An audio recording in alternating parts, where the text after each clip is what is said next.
महादेव को समाधि में लीन हुए अब समय तेजी से आगे बढ़ रहा है। हालांकि अब माता सती को अपनी गलतियों का एहसास हो चुका है, जिसके बाद वो दुख और पश्चाताप की पीड़ा को भोग रही है। महादेव की बात नहीं मानकर और उन पर भरोसा नहीं करके सती ने अपने दाम्पत्य जीवन को अयोग्य कर लिया है, जिस कारण अब महादेव से उनका मिलन असंभव सा नजर आ रहा है, जो संपूर्ण संसार के लिए चिंता का विषय है। दूसरी तरफ प्रजापति दक्ष अभी भी महादेव से अपना प्रतिशोध लेना चाहते हैं और अपनी योजना को सफल बनाने के लिए उन्होंने महायज्ञ का निमंत्रण सभी देवताओं और महानुभावों को भेज दिया है। वहीं दक्ष द्वारा आयोजित होने वाले महायज्ञ के पीछे के कारण को जानने और महादेव और सती के रिश्ते में उत्पन्न होने वाली विभिन्न परिस्थितियों को समझने के लिए नारद जी संसार का भ्रमण करके ब्रह्मलोक आ पहुंचे हैं। नारायण नारायण, प्रभु ये किस तरह की परिस्थितियां बन रही हैं? महादेव ने कैसी प्रतिज्ञा ली है? अब वो कब समाधि से बाहर आएंगे? और इन सभी घटनाओं के बीच प्रजापति दक्ष ने महायज्ञ के आयोजन की घोषणा की है। क्या दक्ष नहीं जानते कि उनके जमाता महादेव अभी समाधि में लीन हैं? बाकी सभी की तरह ही नारद जी के मन में भी यही सवाल है, जिनके जवाब शायद किसी के पास नहीं। फिर भी नारद जी को ब्रह्मा जी से उम्मीद है कि वो उन्हें अवश्य कुछ न कुछ ऐसा बताएंगे जिससे उनके मन में चल रही उलझनों को विराम मिलेगा। वहीं ब्रह्मा जी भी आगे आने वाली घटनाओं को लेकर चिंतित हैं। उन्हें भी नहीं सूझ रहा है कि वो नारद जी को क्या समझाएं। हालांकि नारद जी अपने सवालों के जवाब जाने बिना मानने नहीं वाले, इसलिए ब्रह्मा जी ने कहा, महादेव की प्रतिज्ञा के कारण संसार में बड़ा बदलाव आने वाला है, इसलिए आगे आने वाला समय सभी के लिए परीक्षा की घड़ी लेकर आएगा। हालांकि उन्होंने क्या प्रतिज्ञा ली है, इसकी जानकारी तो स्वयं महादेव को ही हो सकती है। नारद जी ने दूसरा सवाल किया, दूसरा प्रश्न प्रभु, क्या महादेव को समाधि से बाहर आने में भी समय लगेगा? नारद परिस्थितियों के हिसाब से इस बार महादेव जल्द ही समाधि से बाहर आ जाएंगे, किंतु उनके ऐसा करने का कारण भी बड़ा ही विचित्र होगा। इतना कहकर ब्रह्मा जी शांत हो गए, जबकि नारद जी अपने अगले सवाल का जवाब जानने के लिए तैयार थे। लेकिन जैसे ही वो कुछ पूछते, उससे पहले ही ब्रह्मा जी ने कहा, हां, आपके एक प्रश्न का उत्तर अभी भी बाकी है, किंतु इसका उत्तर आपको स्वयं दक्ष के समक्ष जाकर ही मिलने वाला है, क्योंकि महादेव के कृत्यों को समझना तो बहुत सरल है, परंतु दक्ष के मन की मंशा को जानना अत्यंत कठिन। दक्ष के विषय में बात करते हुए ब्रह्मा जी हल्का मुस्कुरा दिए और नारद जी भी उनकी बात मानकर प्रजापति दक्ष के महल की ओर प्रस्थान कर गए। इधर अपने महल में प्रजापति दक्ष महायज्ञ की सभी तैयारियों की जानकारी ले रहे हैं। अपने अभिमान के कारण वो कोई भी कार्य साधारण तरीके से नहीं करना चाहते हैं, विशेष तौर पर जो कार्य महादेव से जुड़ा हो। इसलिए वो महायज्ञ की तैयारियों को लेकर काफी उत्सुक नजर आ रहे हैं। वहीं इस यज्ञ के पीछे उनका कारण जानने के लिए देवराज इंद्र उनके समक्ष उपस्थित हुए हैं। प्रणाम प्रजापति। इंद्र ने दक्ष को प्रणाम किया और उन्हें देखते ही दक्ष मुस्कुराते हुए बोले, आइए देवराज इंद्र, आपका स्वागत है। उम्मीद करता हूं मेरा निमंत्रण आप तक पहुंच गया होगा। जी हां प्रजापति, मुझे आपका निमंत्रण प्राप्त हुआ, किंतु इस समय इस यज्ञ की क्या आवश्यकता थी? इंद्र का सवाल सुन दक्ष के चेहरे पर गंभीरता के भाव प्रकट हो गए, जिसे देख इंद्र ने अपने शब्दों को संभालते हुए कहा, मेरे कहने का तात्पर्य यह है प्रजापति कि इस महायज्ञ को करने की कोई खास वजह भी होनी चाहिए। तो क्या है वो खास वजह? दक्ष ने गंभीर भाव से ही कहा, इस यज्ञ के संपूर्ण होने के बाद मुझे परम ज्ञानी होने की उपाधि मिलने वाली है, और दूसरा इसका विशेष कारण है कि जिस को मैं इस यज्ञ में आमंत्रित कर रहा हूं, उनका नाम और गौरव इस यज्ञ के कारण और बढ़ जाएगा। हालांकि इंद्र को दक्ष के जवाब से अभी भी संतुष्टि नहीं हुई, इसलिए उन्होंने हल्की आवाज में कहा, क्या इसके अलावा इस यज्ञ के पीछे की आपकी कोई और मंशा नहीं है प्रजापति? दक्ष ने कहा, आप भूल रहे हैं कि इस यज्ञ में आप भी आमंत्रित हैं और इससे आप और ज्यादा पूज्य हो जाएंगे। क्या आपके लिए इतना काफी नहीं है जो आप व्यर्थ की बातों में समय गंवा रहे हैं? नहीं नहीं प्रजापति, मैं तो यहां आपसे मिलने आया था। साथ ही यज्ञ की तैयारियों पर भी मेरी नजर पड़ गई, इसलिए मन की शंका को दूर करना चाहा। इसके बाद इंद्र ने कुछ नहीं कहा। असल में वो ये जानना चाह रहे हैं कि महादेव के समाधि में जाने, आकाश में हुई आकाशवाणी और अब दक्ष द्वारा महायज्ञ का आयोजन करना, कहीं ये बातें आपस में जुड़ी हुई तो नहीं है, क्योंकि अभी भी तारकासुर जीवित है और महादेव और सती के बीच मिलन के कोई आसार नजर नहीं आ रहे। इसलिए इंद्र की चिंता बनी हुई है। थोड़ी ही देर में इंद्र प्रजापति दक्ष के महल से प्रस्थान कर गए और दक्ष भी एक बार फिर से तैयारियों में व्यस्त हो गए, जबकि प्रसूति महादेव और सती के रिश्ते को लेकर चिंतित हैं। वो दिन रात भगवान विष्णु से उनके समक्ष जाकर प्रार्थना कर रही हैं। अभी भी वो उनके मंदिर में ही मौजूद हैं। उनके मुख से उनके दुखी होने का साफ पता चल रहा है। हे नारायण, मेरी सती का दाम्पत्य जीवन अभी शुरू भी नहीं हुआ है और उससे पहले ही अजीब परिस्थितियां उत्पन्न हो गई हैं। ना जाने इस सब से सती पर क्या असर पड़ रहा होगा। उसे पहले ही कैलाश पर रहने में कठिनाई हो रही होगी और अब वो अकेले ही वहां अपना जीवन व्यतीत कर रही है। अब आप ही मेरी परेशानी दूर कर सकते हैं।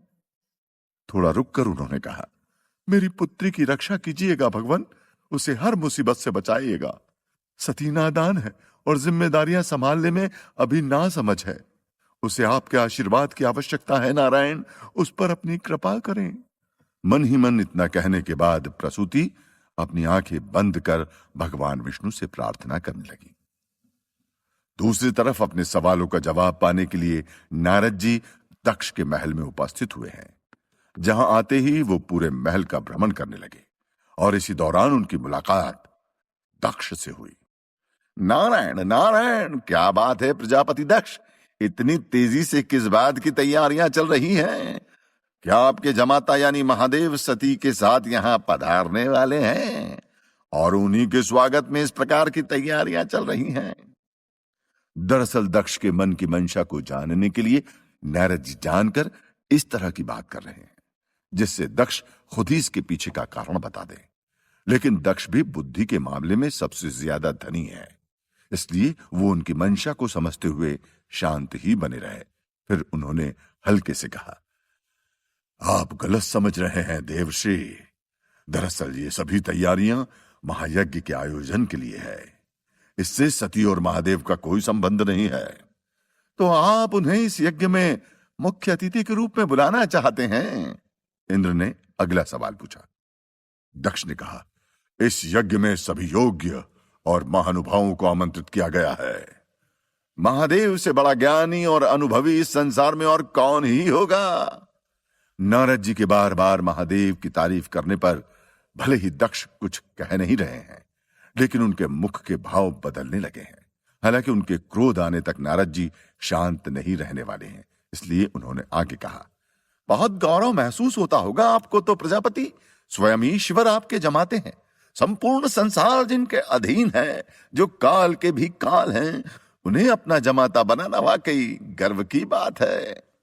नारद जी के शब्दों ने दक्ष पर गहरा असर छोड़ा और जब उनसे रहा नहीं गया तब उन्होंने कहा, देवर्षि, मैं जानता हूं कि महादेव मेरे जमाता है, किंतु उन्हें बार बार जमाता कहकर संबोधित करके आप क्या करना चाह रहे हैं? नारद ने मुस्कुराते हुए कहा, आपको तो इसमें कोई आपत्ति नहीं होनी चाहिए। आपने तो स्वयं महादेव और सती के रिश्ते को अपनी मान्यता दी है।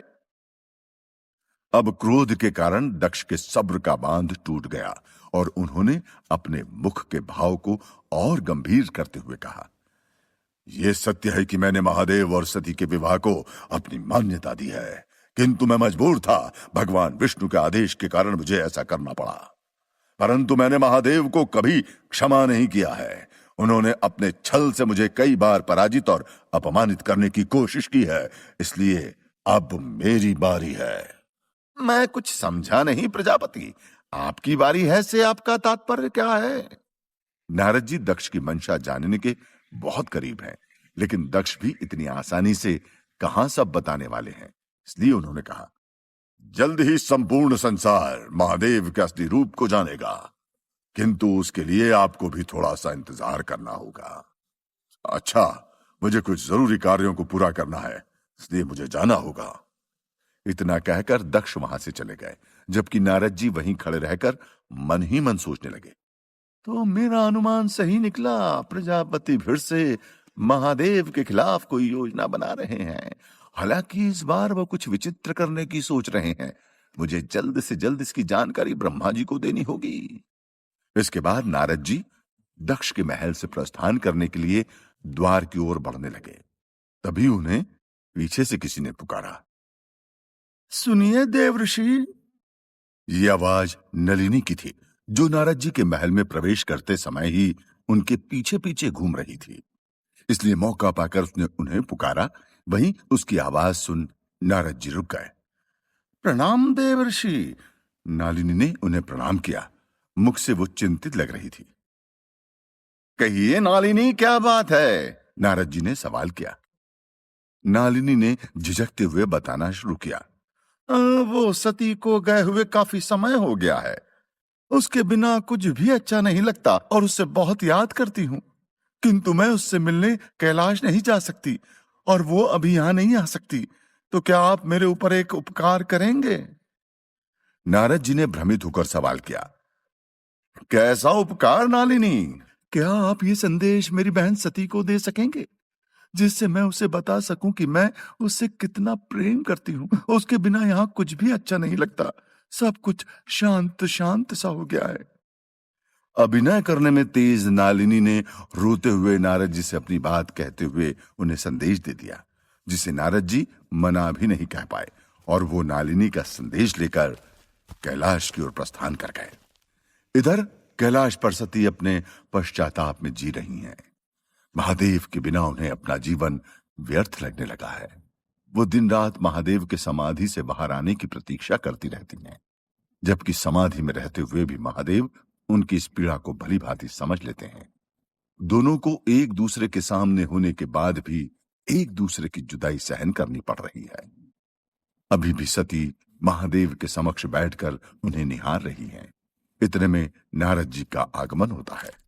नारायण नारायण, प्रणाम देवी सती, प्रणाम महादेव। नारद जी ने दोनों को हाथ जोड़कर प्रणाम किया, जिसके बाद सती ने भी उनका अभिवादन करते हुए कहा, देवर्षि आप? नारद जी ने मुस्कुराते हुए कहा, हाँ, संसार के भ्रमण के लिए जा रहा था। रास्ते में कैलाश दिखाई पड़ा तो सोचा आपसे और महादेव से भेंट करता चलूं। महादेव का जिक्र सुनते ही सती हताशा भरी निगाहों से उन्हें देखने लगी। तभी नारद जी ने कहा, देवी, भले ही महादेव समाधि में चले गए हैं, किंतु उन्हें अभी भी हर बात का बोध है। वो सभी चीजों पर भली भांति नजर रख पा रहे हैं। नारद जी के बताने पर सती को राहत महसूस हुई, क्योंकि अभी तक उन्होंने जितने भी बातें महादेव से की थी वो व्यर्थ नहीं गई, और इसके अलावा भी वो अब महादेव के समक्ष अपनी सारी परेशानी रख सकती हैं। तभी नारद जी को नालिनी द्वारा भेजे संदेश के बारे में याद आया और उन्होंने कहा, एक चीज तो है, मैं आपको देना भूल ही गया। ये संदेश आपकी बहन नालिनी ने आपको देने के लिए कहा है। नालिनी और संदेश के बारे में जानकारी मिलते ही सती को अपनेपन का एहसास होने लगा। वो उस बंद संदेश को प्रेम भाव से देखने लगी और मन ही मन सोचने लगी, मुझे तो लगता था कि नालिनी दीदी मुझे इतना प्रेम नहीं करती हैं, लेकिन उन्हें मेरी इतनी फिक्र थी कि उन्होंने मुझे संदेश भेजा। मैं भी आप सबको बहुत याद करती हूं दीदी। सती नालिनी द्वारा संदेश पाकर अति प्रसन्न है।